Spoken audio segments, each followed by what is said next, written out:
Everyone, welcome to Naira study hub. आप सब कैसे हैं? आई होप अच्छे होंगे। मैं नायरा स्वागत करती हूँ आप सबका आपके अपने YouTube channel Naira study hub पर।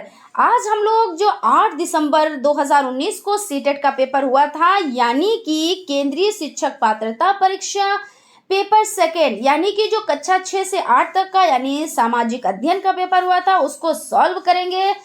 आप लोग देखिए फ्रेंड्स, जानते हैं कि एग्जाम में जो क्वेश्चंस होते हैं वो रिपीट होते हैं, तो मैं वही क्वेश्चंस लेके आती हूँ जो आप लोगों के लिए मोस्ट इंपॉर्टेंट होते हैं।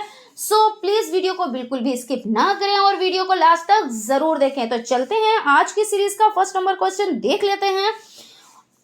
फर्स्ट नंबर क्वेश्चन है, देखिए फ्रेंड्स, अगर फर्स्ट नंबर क्वेश्चन पर चलने से पहले अगर आप हमारे चैनल पर नए हैं तो चैनल को सब्सक्राइब जरूर कर लें और बेल आइकन को भी जरूर प्रेस कर दें, और अगर वीडियो अच्छी लगे तो प्लीज एक लाइक भी जरूर कर दें। तो चलते हैं आज की सीरीज का फर्स्ट नंबर क्वेश्चन देख लेते हैं।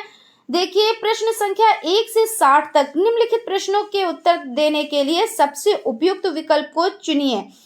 तो प्रश्न 1 है, 1857 के विद्रोह के बाद अंग्रेजों ने किस प्रकार भारत पर अपने नियंत्रण को समेकित किया?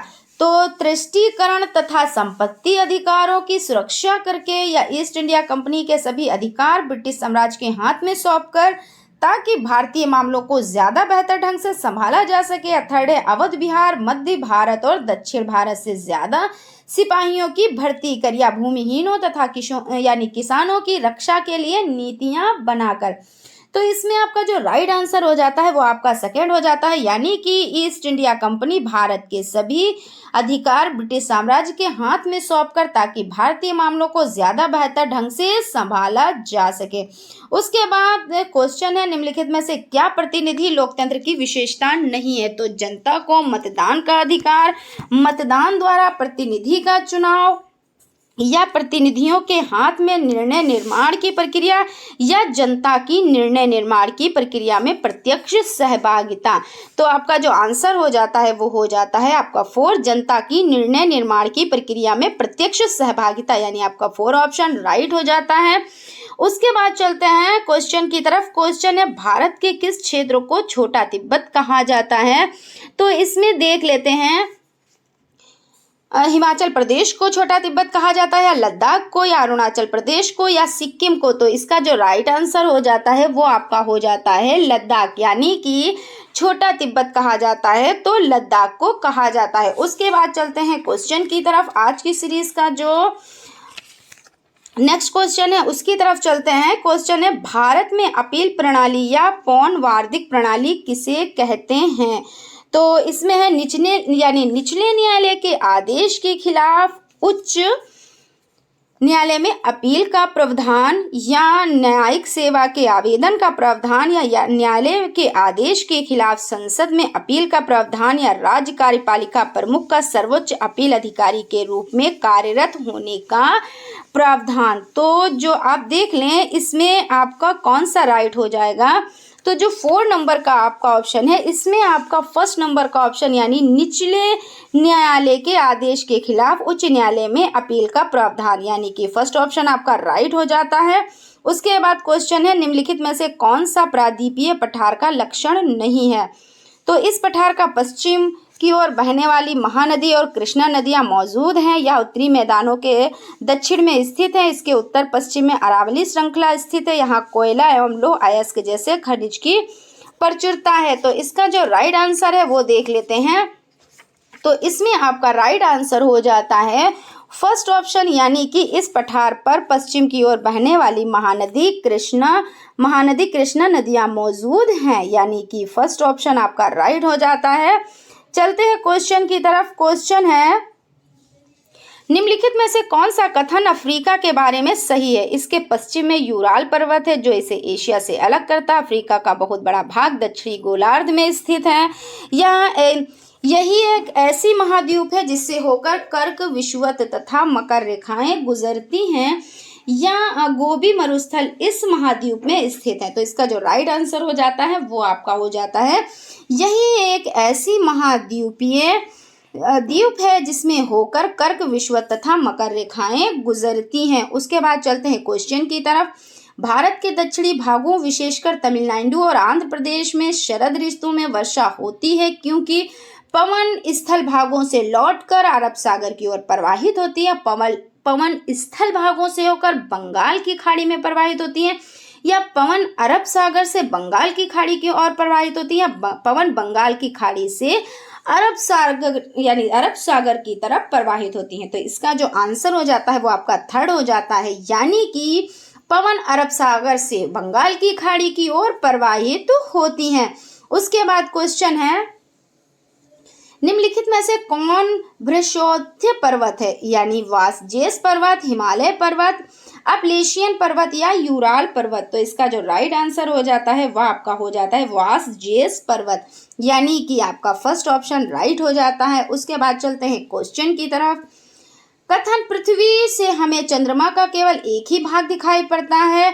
सेकंड है, चंद्रमा पृथ्वी का एक चक्कर लगभग 27 दिनों में पूरा करता है और लगभग इतने ही समय में वह अपने अक्ष पर एक चक्कर पूरा करता है। तो इसको हम समझ लेते हैं। देखिए, थोड़ा सा इस पे थोड़ी सी चर्चा कर लेते हैं।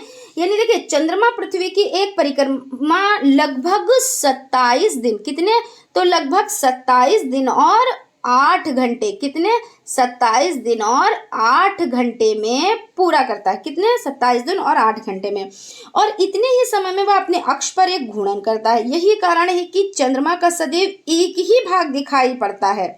लगभग 57%, कितना, तो लगभग 57%, अर्थात एक भाग ही पृथ्वी से दिखाई पड़ता है। तो इस अकॉर्डिंग आपका जो आंसर हो जाता है वो आपका हो जाता है ए और बी दोनों सही, और बी सही व्याख्या है ए की, यानी कि सेकंड ऑप्शन आपका राइट हो जाता है। उसके बाद क्वेश्चन है, कायांतरित शैल के बारे में दिए गए कथनों पर विचार कीजिए। अग्नि और अवसादी शैल उच्च ताप और दाब के प्रभाव में कायांतरित शैलों में परिवर्तित हो जाती है। कायांतरित शैल उच्च ताप और दाब के प्रभाव में पिघलकर द्रवित मेग्मा बनाते हैं। यह संगमरमर एक कायांतरिक शैल है। तो इसमें आपका ए और सी सही और बी गलत है, बी और सी सही और ए गलत है, ए और बी सही और सी गलत है, या ए, बी और सी तीनों सही है। तो देखिए, ताप, दाब और क्या होता है, रासायनिक क्रियाओं के कारण अग्नि एवं अवसादी चट्टानों से कायांतरिक चट्टान का निर्माण होता है। संगमरमर, स्लेट, एंथ्रेसाइट, कोयला, क्वार्ट्जाइट, नीस, ग्रेफाइट और भी बहुत चीजें कायांतरिक चट्टान के उदाहरण हैं। इसके अतिरिक्त कायांतरित शैल उच्च ताप व दाब के प्रभाव में पिघलकर द्रवित मेग्मा बनाते हैं। अतः क्या है, तीनों कथन सही हैं, इसलिए ए, बी और सी तीनों सही, यानी कि 4 ऑप्शन आपका राइट हो जाता है। उसके बाद है, अंतरिक्ष में प्रवेश करने वाले उल्कापिंड वायुमंडल की किस परत में आने पर जल जाते हैं। तो समताप मंडल, मध्य मंडल, बाह्य मंडल या बहिर्मंडल। तो ये आपका हो जाता है मध्य मंडल। देखिए, इसको हमने ट्रिक वाइज आपको बताया भी था कि अगर इनकी श्रेणी आ जाती है, इनको क्रम से लगाएं।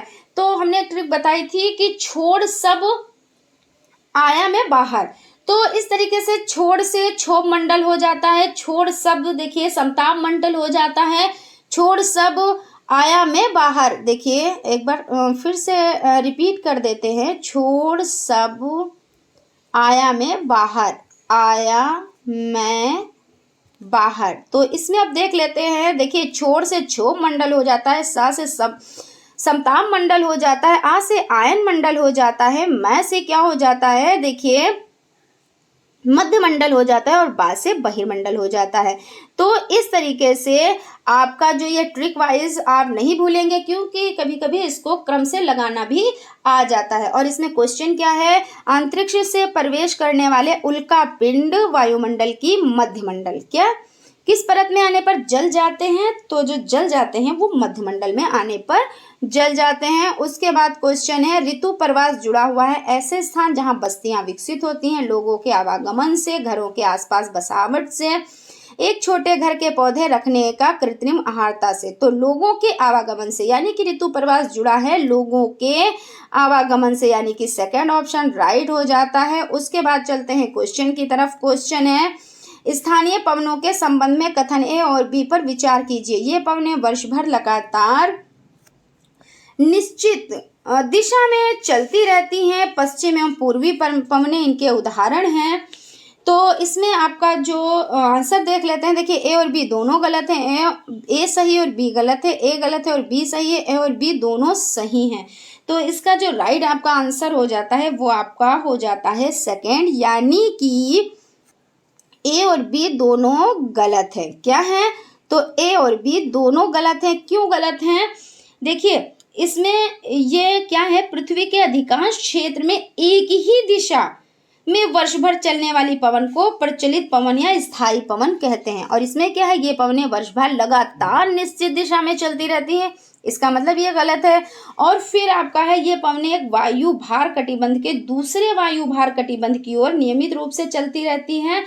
इसके प्रमुख उदाहरण पछुआ पवन, ध्रुवीय पवन और व्यापारिक पवन है। तो इस अकॉर्डिंग आपका देखिए कौन सा हो जाता है कि ए सही है और बी गलत है, यानी कि आपका दूसरा जो ऑप्शन है वो आपका सही हो जाता है। उसके बाद है ब्राजील के कंपोस और वेनेजुएला के लानोस उदाहरण है। तो भूमध्य सागरीय वनस्पति के, शीतोष्ण कटिबंधीय घास स्थल के, टुंड्रा प्रकार की वनस्पति के या उष्ण कटिबंधीय घास स्थल के। तो इसमें आपका जो 4 ऑप्शन है यानी कि उष्ण कटिबंधीय घास स्थल के आपका राइट हो जाता है। उसके बाद 15 नंबर क्वेश्चन है जलवायु के संबंध में। देखिए जलवायु के संबंध में कथन ए और बी पर विचार कीजिए। तो जलवायु वायुमंडल में दिन प्रतिदिन होने वाला परिवर्तन है। किसी स्थान की जलवायु सिर्फ उसकी ऊंचाई तथा उच्चावच पर निर्भर करती है। तो आपका जो ये है 15 नंबर क्वेश्चन है, इसमें देखिए दिए हुए दोनों कथन जलवायु के संबंध में गलत हैं। क्यों गलत हैं देख लेते हैं। देखिए पृथ्वी की सतह के एक क्षेत्र में तापमान, आर्द्रता, वायुमंडलीय दबाव, हवा, वर्षा और अन्य मौसम संबंधी तत्वों की सामान्य स्थिति जब लंबे समय तक बनी रहती है तो उसे जलवायु कहा जाता है। साधारण शब्दों में जलवायु लगभग 30 वर्षों की औसत स्थिति है। जलवायु मौसम से अलग होती है। क्या होता है? तो जलवायु मौसम से अलग होता है। मौसम वातावरण में दिन की स्थिति है। कुछ प्रमुख जलवायु के प्रकार जैसे उष्ण कटिबंधीय, रेगिस्तानी, शुष्क, शीतोष्ण, ध्रुवीय और भूमध्य सागरीय जलवायु आदि हो जाता है। इसलिए आपका ए ऑप्शन, ए और बी दोनों गलत है, ये आपका राइट हो जाता है। उसके बाद क्वेश्चन है दिए गए लक्षणों ए और बी के आधार पर ऊर्जा स्रोत की पहचान करें। तो यह एक परंपरागत ऊर्जा का स्रोत है। यह ऊर्जा स्रोत तब निर्मुख होती है जब अपरिकृष्ट तेल को धरातल पर लाया जाता है। तो मोह में बायोगैस है, प्राकृतिक गैस है या भूतापीय ऊर्जा है। तो इसमें आपका क्या हो जाता है, प्राकृतिक गैस हो जाता है, यानी कि थर्ड ऑप्शन आपका राइट हो जाता है। उसके बाद क्वेश्चन है भारत का शोध संस्थान मैत्री कहाँ अवस्थित है। तो एशिया में, ऑस्ट्रेलिया में, अंटार्कटिका में या यूरोप में। तो भारत का शोध संस्थान मैत्री अंटार्कटिका में अवस्थित है। उसके बाद क्वेश्चन है निम्नलिखित में से कौन सा कथन खनिज के संदर्भ में सही है। तो सभी खनिज आधात्विक होते हैं या प्राकृतिक रूप से प्राप्त होने वाले पदार्थ हैं। इनका एक निश्चित रासायनिक संगठन होता है। ये विभिन्न प्रकार के भूवैज्ञानिक परिवेश में निर्मित होते हैं। तो इसका जो राइट आंसर हो जाता है सभी खनिज आधात्विक होते हैं। उसके बाद क्वेश्चन है निम्नलिखित का मिलान करें। तो नर्मदा घाटी, वज्जी, गारो पहाड़ियाँ, गंगा घाटी, सिंधु और उसकी सहायक नदियाँ। अब इसमें देखिए नर्मदा घाटी आपका हो जाता है आखेट और संग्रहण, वज्जी हो जाता है आपका आरंभिक गणतंत्र और गारो आपका हो जाता है देखिए गारो आपका कौन सा हो जाता है, तो गारो आपका आरंभिक कृषि हो जाता है। कौन सा हो जाता है? आरंभिक कृषि हो जाता है। और गंगा घाटी आपका लगभग 2500 वर्ष पूर्व के शहर हो जाते हैं। और इस तरह से सिंधु और उसकी सहायक नदियां प्रथम नगर हो जाते हैं। तो इस अकॉर्डिंग आपका जो आंसर हो जाता है वो आपका देखिए ए का कौन सा हो जाता है, दूसरा हो जाता है। देखिए ए का दूसरा हो जाता है और बी का पहला हो जाता है। तो देख लेते हैं इसमें आपका देखिए ए का दूसरा और बी का पहला। तो आपका यहाँ पे 4 ऑप्शन में है तो आपका 4 ऑप्शन राइट हो जाता है। अगर इसमें आपको 1 से 2 चीज़ें भी पता होती हैं, कभी कभी ऐसे भी ऑप्शन आ जाते हैं जैसे मान लीजिए और पहले का 4 सही है और 4 ऑप्शन में एक ही ऑप्शन दिए हुए हैं, तो अगर एक आपका सही और आपने एक का मिलान कर लिया तब भी ऐसे भी आपके टाइम की भी बचत हो जाती है, प्लस आपका गलत होने के चांस भी कम रहते हैं। तो इस तरह से भी आप लोग इसको सॉल्व कर सकते हैं। और वहाँ पे जब एग्जाम हॉल में आप होंगे तो आपको टाइम हर तरह से बचाना है कि किस तरह से हमारा टाइम बच जाए।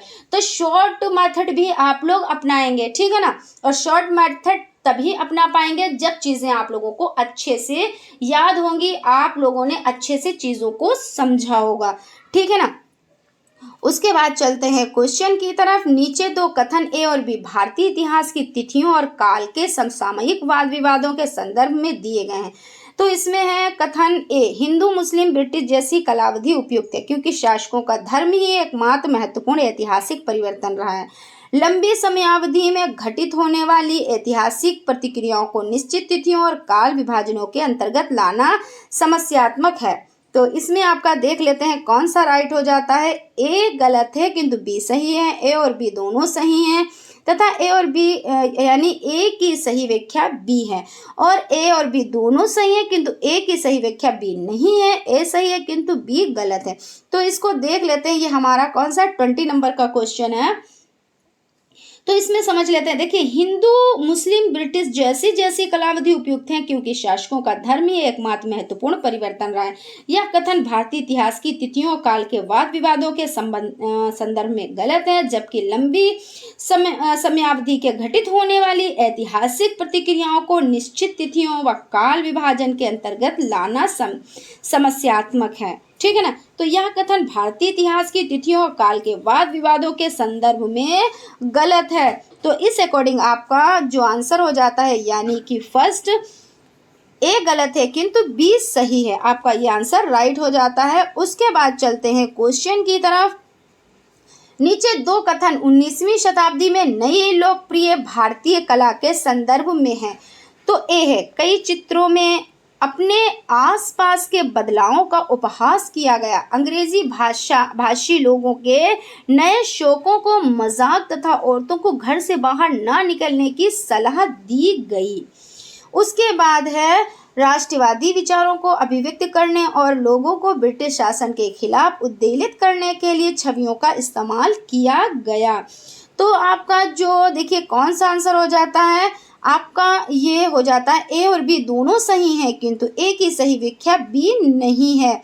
यानी कि देखिए 19वीं शताब्दी के लोकप्रिय भारतीय कला के अंतर्गत कई चित्रों में अपने आसपास के बदलावों का उपहास किया गया और अंग्रेजी भाषा लोगों के नए शौकों का मजाक व औरतों के घर से बाहर न निकलने की सलाह दी है। इसके अतिरिक्त 19वीं सदी के अंत तक यांत्रिक प्रिंटिंग प्रेस स्थापित किए गए जिसका उपयोग राष्ट्रवादी विचारों को अभिव्यक्त करने तथा लोगों को ब्रिटिश शासन के खिलाफ उद्वेलित करने के लिए छवियों का प्रयोग किया जाता था। इस अकॉर्डिंग देखिए आपका क्या हो जाता है, ए की सही कथन बी नहीं है लेकिन दोनों सही हैं। उसके बाद चलते हैं क्वेश्चन की तरफ। भारत में आरंभिक मानवों पर समझ के लिए निम्नलिखित में से किसे एक प्राथमिक स्रोत माना जाता है। मध्य प्रदेश की कौशल चित्रकला, मध्य प्रदेश की शैल चित्रकला, यहाँ मिस्टेक हो गई थोड़ी सी, मध्य प्रदेश की शैल चित्रकला, कांगड़ा शैली की चित्रकला, गिरनार का शैल अभिलेख या पातशाह नामा चित्रकला। तो जो भारत में आरंभिक मानवों पर समझने के लिए तो मध्य प्रदेश की शैल चित्रकला, कौन सी, तो मध्य प्रदेश की शैल चित्रकला यानी भारत में आरंभिक मानवों पर समझ के लिए मध्य प्रदेश की शैल चित्रकला जैसे भीमबेटका की गुफाएं को प्राथमिक स्रोत माना जा सकता है, ठीक है ना। उसके बाद देखते हैं ब्रिटिश काल से पहले बच्चों को पढ़ाया जाता था। वार्षिक परीक्षा के माध्यम से मूल्यांकन के लिए सरकारी संस्थानों में एक निश्चित फीस लेकर या साल भर फसल की कटाई के समय छोड़कर जब वे खेतों में काम करते थे तो आपका जो 4 ऑप्शन है वो राइट हो जाता है। उसके बाद क्वेश्चन की तरफ चलते हैं फ्रेंड्स। क्वेश्चन पर चलने से पहले अगर आप हमारे चैनल पर नए हैं तो चैनल को सब्सक्राइब ज़रूर कर लें और बेल आइकन को भी ज़रूर प्रेस कर दें। देखिए, अगर आप सब्सक्राइब नहीं करते तो क्या होता है कि आपको नोटिफिकेशन आप तक नहीं पहुंच पाती है, ठीक है। और जो आपके मोस्ट इंपॉर्टेंट क्वेश्चंस की सीरीज हम लेकर आते हैं वो आप तक नहीं पहुंच पाती, जिससे आप उसका बेनिफिट नहीं ले पाते हैं। सो अगर आप हमारे चैनल पर नए हैं तो आप चैनल को सब्सक्राइब ज़रूर कर लें और बेल आइकन को भी ज़रूर प्रेस कर दें। और हाँ, अगर वीडियो अच्छी लगे तो प्लीज़ एक लाइक भी ज़रूर कर दें। चलते हैं क्वेश्चन की तरफ। क्वेश्चन है, नीचे दो कथन 18-19 यानी 18वीं-19वीं शताब्दी में यूरोप में राष्ट्र राज्यों के उदय संदर्भ में है। कथन ए, 18वीं शताब्दी तक यूरोप के लोग स्वयं को राष्ट्र राज्य के रूप में देखते थे। कथन बी है, प्रारंभिक 19वीं शताब्दी में लोगों को यह बोध कराया गया कि प्रत्येक भाषी समुदाय का एक अलग राष्ट्र है। तो इसमें आपका हो जाता है ए गलत है किंतु बी सही है, या ए और बी दोनों सही है तथा ए की सही व्याख्या बी है, या ए और बी दोनों सही है किंतु ए की सही व्याख्या बी नहीं है, ए सही है किंतु बी गलत है। तो देख लेते हैं। देखिए, कथन है आपका, देखिए जो फर्स्ट है, 18वीं शताब्दी तक यूरोप के लोग स्वयं क्या करते थे, स्वयं राष्ट्र के रूप में यानी राष्ट्र राज्य के रूप में देखते थे। और उसके बाद क्या है, प्रारंभिक 19वीं शताब्दी में लोगों को यह बोध कराया गया था कि प्रत्येक भाषी समुदाय एक अलग राष्ट्र था। तो इस अकॉर्डिंग आपका जो आंसर हो जाता है यानी कि ए गलत है किंतु बी सही है, यानी ए क्या है, ए गलत है और बी सही है। इस अकॉर्डिंग आपका A option, first option right हो जाता है। उसके बाद क्वेश्चन है, बी सी ई का तात्पर्य है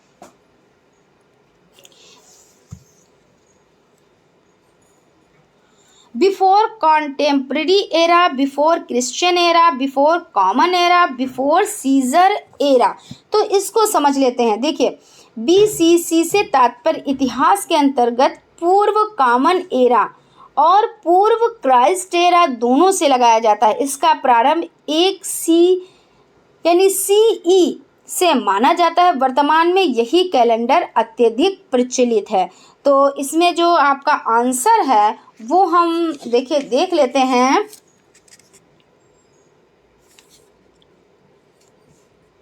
इसमें आपका दोनों माने गए हैं, ठीक है ना। तो इस अकॉर्डिंग आपके बिफोर क्रिश्चियन एरा और बिफोर कॉमन एरा दोनों हो जाते हैं।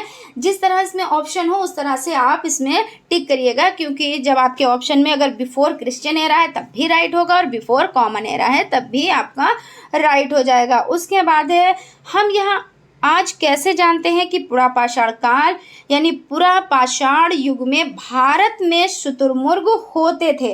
तो विदेशी यात्रियों के वृत्तांतों में इनका वर्णन है। उस समय की कृतियों में इन पक्षियों का विविध लेख हमें मिलता है। महाराष्ट्र के पटनेपुरा स्थल से शुतुरमुर्ग के अंडों के अवशेष मिले हैं। शुतुरमुर्ग यानी शुतुरमुर्गों पर मौखिक स्मृतियां हमारे पास दिल्ली के राष्ट्रीय संग्रहालय में अभिलेखित हैं। तो इसमें जो राइट आंसर हो जाता है वो आपका हो जाता है, महाराष्ट्र के पटनेपुरा स्थल से शुतुरमुर्ग के अंडों के अवशेष मिले हैं, ठीक है ना, अवशेष मिले हैं, इसलिए ये आपका राइट हो जाता है। उसके बाद क्वेश्चन है, हड़प्पा सभ्यता का पतन कैसे हुआ। तो ऐसा लगता है कि शासकों का नियंत्रण समाप्त हो गया, जंगलों का विनाश हो गया, सभ्यता के पूरे क्षेत्र में बाढ़ आ गया, सभ्यता नदियाँ सूख गई थीं। तो आपका हो जाता है, देखिए ऐसा लगता है कि शासकों का नियंत्रण समाप्त हो गया, सभ्यता के पूरे क्षेत्र में बाढ़ आ गई और संभवतः नदियाँ सूख गई थी। तो आपका इसमें जो राइट आंसर हो जाता है वो देखिए कौन सा हो जाता है, वो आपका 4 हो जाता है, यानी A, C और D हो जाता है। A, C और D यानी कि 4 ऑप्शन आपका राइट हो जाता है। उसके बाद क्वेश्चन है, महायान बौद्ध धर्म के अंतर्गत मूर्ति कला के केंद्रों के रूप में मथुरा एवं तक्षशिला का पतन हुआ। मूर्तियों में बुद्ध की उपस्थिति सिर्फ कुछ संकेतों के माध्यम से दर्शाई जाती थी। बुद्ध की प्रतिमाएं बनाए जाने लगी। बोधिसत्वों को नहीं स्वीकारा गया क्योंकि उन्हें अभी भी ज्ञान की प्राप्ति करना बाकी था। तो आपका 3 ऑप्शन हो जाता है, यानी कि बुद्ध की प्रतिमाएं बनाए जाने लगी। तो ये आपका थर्ड ऑप्शन राइट हो जाता है, यानी कि महायान बौद्ध धर्म के अंतर्गत क्या है। तो इसको थोड़ा सा, इस पर थोड़ी सी रोशनी डाल देते हैं। यानी कि बौद्ध धर्म में महायान मत के अनुयायी बुद्ध को एक देवता के रूप में मानकर और उनकी मूर्तियां बनाकर पूजा करते थे। ठीक है ना, कि उनको देवता माना और उनकी मूर्तियां बनाई, और इनका प्रमुख उद्देश्य मानव जाति का कल्याण, पर सेवा और परोपकार की भावना पर बल देना था। और इसके अतिरिक्त महायान संप्रदाय में बोधिसत्वों की परिकल्पना भी की गई है, जिसका अंतिम यानी लास्ट लक्ष्य क्या था, एम क्या था, तो बुद्धित्व को प्राप्त करना था। यानी कि बुद्ध की प्रतिमाएं बनाए जाने लगी थी। चलते हैं, देख लेते हैं आज की सीरीज का लास्ट सेकंड नंबर क्वेश्चन देख लेते हैं, क्योंकि देखिए इसमें आपके 60 क्वेश्चंस होते हैं, तो हम आप लोगों के लिए 30 क्वेश्चंस की सीरीज लेकर आते हैं, क्योंकि बहुत लॉन्ग वीडियो हो जाता है, जिससे आप लोगों का थोड़ा सा क्या होता है कि मन ये हो जाता है कि 60 क्वेश्चन बहुत टाइम लगेगा। लेकिन आप 30 क्वेश्चंस की सीरीज देखें तो आप लोगों को अच्छे से समझ में भी चीज़ें आएंगी, और आपका क्या होगा, माइंड भी नहीं चेंज होगा कि यार बहुत ज़्यादा है, बहुत लेंथी वीडियो है तो बाद में देख लेते हैं, या क्वेश्चन छूट जाते हैं। तो इस तरह से आप थोड़ा समझें, लेकिन अच्छा समझें। ठीक है ना। तो खिलजी और तुगलक वंश के अंतर्गत प्रशासन और समेकन के संदर्भ में सही क्या है, तो अलाउद्दीन खिलजी और मोहम्मद तुगलक गंगा के मैदानी इलाकों पर जोर जबरदस्ती अपना अधिकार लंबे समय तक रख पाए। उपमहाद्वीप का काफ़ी बड़ा हिस्सा दिल्ली के सुल्तानों के अधिकारों में रहा। गंगा के मैदानी इलाके के घने जंगलों वाले क्षेत्र को पहली बार बैठा गया, और दिल्ली से बंगाल जैसे सुदूर प्रांतों का नियंत्रण कठिन था। तो खिलजी और तुगलक वंश के अंतर्गत प्रशासन और समेकन के संदर्भ में सही क्या है, तो दिल्ली से बंगाल जैसे सुदूर प्रांतों का नियंत्रण कठिन था। चलते हैं आज की सीरीज का लास्ट क्वेश्चन देख लेते हैं।